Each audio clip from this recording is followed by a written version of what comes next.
Okay, first thing I gotta do here is just make y'all a little bit nervous.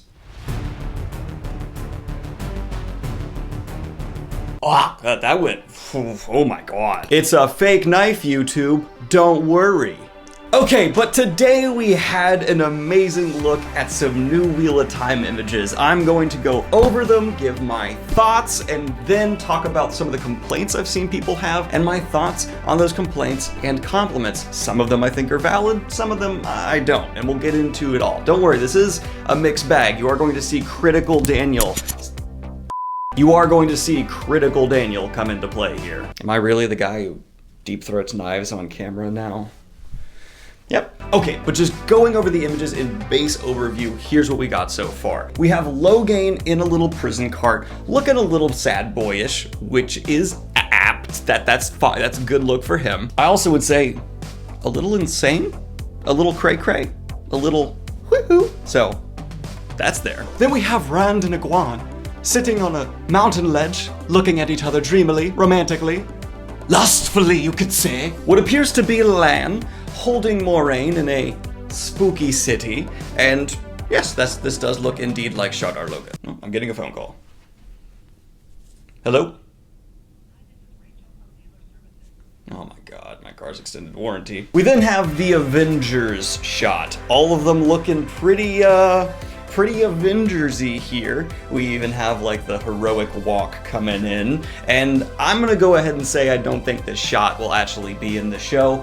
This specifically, unlike the previous images, does not actually appear to be a scene. Like, there's not direction for the acting. It looks exactly like someone said, hey, we need a vanity shot. Everyone walk towards the camera. Okay, click, click, done. Like, this does not look like it's gonna be in the show to me. We also had some important quotes I'd like to point out here from this magazine article where these images appeared. We literally built Shardar Logoth from scratch for 15 minutes of airtime because it's that important to the series. That's where it becomes very clear it's not just the forces of good and evil, there are a lot of different angles. I love how Rafe put that. But let's go ahead and get into some of the complaints and positives we've seen from people and my own thoughts. The first, gonna be a big one among the fans. Our first look at a Great Serpent ring. And it's a chunky boy. That's a big ring, and I think it goes against what a lot of people pictured, and it also seems to have a bit of color in it, signifying the Aja. That's a change from the book, where we just had every Aes Sedai with a little serpent ring, and there was no signifier for the Aja there. And I'm not sure how I feel about this. I'm very sentimentally attached to the plain Great Serpent ring that I think reflects the servant of all mentality the Aes Sedai have. Yet, I could see with some of the misguided political nuances of the tower, this actually being a change that makes some sense. I don't know. I wonder if they'll address this at all, or just gonna be how we are going to be interpreting Great Serpent rings forever. I don't hate it, and I definitely see it as an obvious merchandising opportunity, like, go get what Aja ring you want. Like, that's just, you sell those, you make money, profit. So I get when they're spending this much in the show, they'll do small tweaks to have like sellable things where people will be getting each other their Hogwarts house equivalent, but it's like you get your girlfriend a yellow ring because she's yellow Aja. I don't know. How do you feel about that? That one I'm kind of in the middle on. My first actual complaint is gonna be one I'm not sure is real.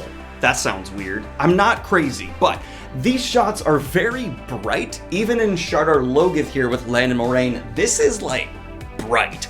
And I'm hoping what we're seeing is that the images and the like color correction has been changed from what we're actually gonna get in the show to be more easy to view within the magazine article this was published in. And it's not the final color grading we're going to get for the Wheel of Time, because this looks very too bright. It almost strikes me as like daytime TV. So I'm hoping that's kind of cranked down a bit and we get more of that dramatic fantasy lighting we all love so much.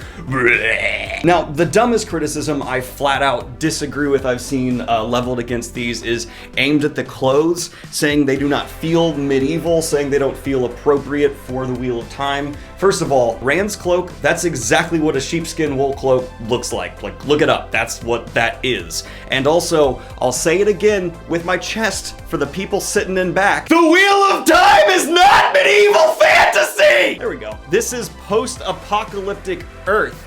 they should not look like they are in medieval attire. They should look like they are in a once futuristic, then set back. So the cuts should be more reminiscent of modern clothing, with the resources used to make the clothing being what's available to them. And I think this fits exactly that. Like, I seriously am seeing people like, that's not what Rand's cloak should be. It's literally what he's wearing in the book, how it's described. It's like the same people who just don't acknowledge that Egwene and Nynaeve are described in the book as darker skinned than everybody, because they just pictured medieval Europe, and that's what they stick to, and they don't actually pay attention to the lore at all. Good God.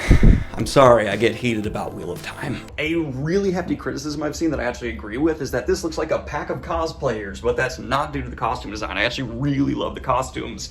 Again, it's due to the color effect. This is just not done for the final product of the show, I assume, because the color grading and lighting here is just very bland, middle of the day. So I'm hoping that's something we see tweaked, and once again, this is just lightened up for the magazine, so you see everything a bit better. It's my assumption, because I remember seeing similar things with Game of Thrones promo photos. A change that they made that I actually do like is Moiraine is not just wearing like flowing gowns and like beautiful attire. She's wearing something that you would actually travel in. And that was actually something that it was pointed out to me by a friend of mine who's female, that I realized, like, yeah, Moraine's describing as like traveling, and she's always wearing these elegant, beautiful clothing, and that's not practical. So yeah, I do enjoy that she's actually wearing something that I still feel is very Moiraine, but actually looks like it's something that would be worn to travel with. Matt looks super disheveled and kind of borderline homeless, and I think this is actually a pretty decent representation of Matt. This kind of just like, and anyone looking disheveled, I approve. I will say, my biggest concern comes actually down to this image with Logain, because Logain's a character I care so much about, and it's one of the few times I hope changes are made to the show to bring him more to the forefront and give his arc a better fleshed out spotlight for the audiences, because I really think it's one of the best background arcs of the whole series.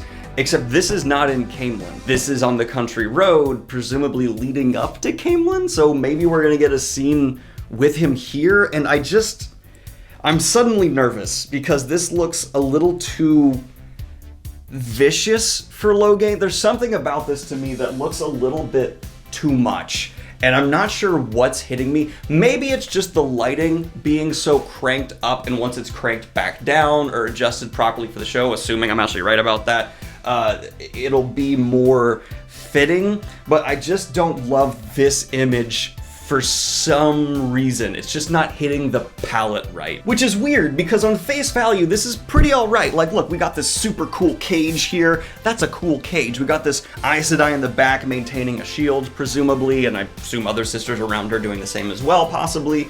It's fitting, but it's just something wrong, and I don't know what. A few more things. The braid looking fierce, Perrin larger than the rest, great, and Egwene looking extremely Egwene. I do wonder why in this promo shot they have her walking next to Perrin and not Rand. Is that just a reflection of the fact that in season 1 she's going to be spending more time with Perrin than Rand? I guess? But you'd think she'd either be next to a Nynaeve or Rand. I'm overthinking this. Moving on. But that's kind of my overall thoughts here. The biggest takeaways are, I like the costuming, I enjoy the way that the sets are being done and how much effort's being put in. The change to the serpent rings, I'm a bit conflicted on, and I want that lighting really tweaked. Like, this is just looking very daytime TV to me, but I assume that's just being done for the magazine. There's gonna be some questions, and we just have to wait as fans for answers, but now it is on you to let me know in the comments down below. What do you think? Do you approve? Do you disapprove? Do it? Like and subscribe if you have not already. Hit the Patreon if you like support what I do here, and have a good one, y'all. Peace. Of course, I'd like to give a special shout out to my latest high tier Patreon, Brooks Cooks. What are you cooking, Brooke? Is it food or is it blue meth?